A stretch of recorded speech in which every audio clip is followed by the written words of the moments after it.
Ils sont 15 000 coureurs à prendre le départ dimanche du Marseille-Cassis.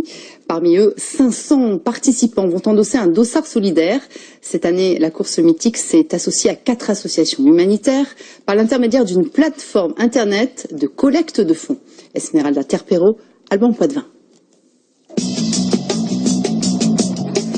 C'est après une journée de travail qu'ils chaussent les baskets. Agnieszka, Clément, Paul et Nicolas profitent de leur soirée pour préparer le Marseille-Cassis. Un défi sportif, mais pas seulement. Je cours pour Xam France. Je cours pour Médecins sans frontières. Je cours pour l'association Vaincre la mucoviscidose. Je cours pour l'Institut Paoli Calmette. En soutenant une association, c'est une autre dimension qu'il donne à la course.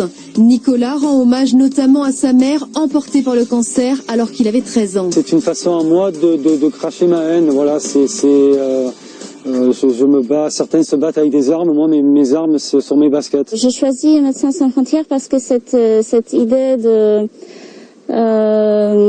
d'aider, d'oublier les frontières, c'est quelque chose avec lequel je m'identifie beaucoup.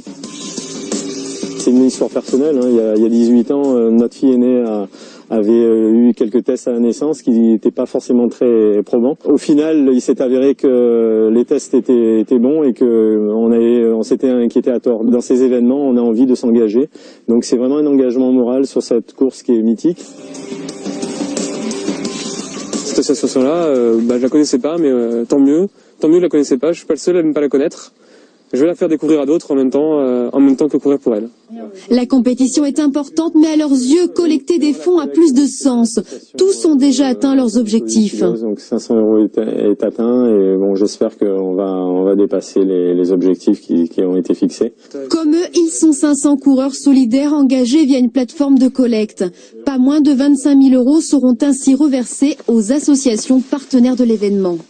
Sur la piste, pas question de décevoir, même pour les non-adeptes de la course à pied. Je pense y arriver, je vais y arriver. Après, en combien de temps, je sais pas encore, je verrai dimanche. Je vais essayer d'attraper le dossard préférentiel, essayer de tomber dans les moins de 1h30, si je peux. Voilà. Le but, c'est de se fixer un objectif d'atteindre l'arrivée et puis la performance, on verra dans un second temps. Agnieszka, Clément, Paul, Nicolas et tous les autres coureurs solidaires ont déjà remporté leur premier pari. Reste maintenant celui du défi sportif.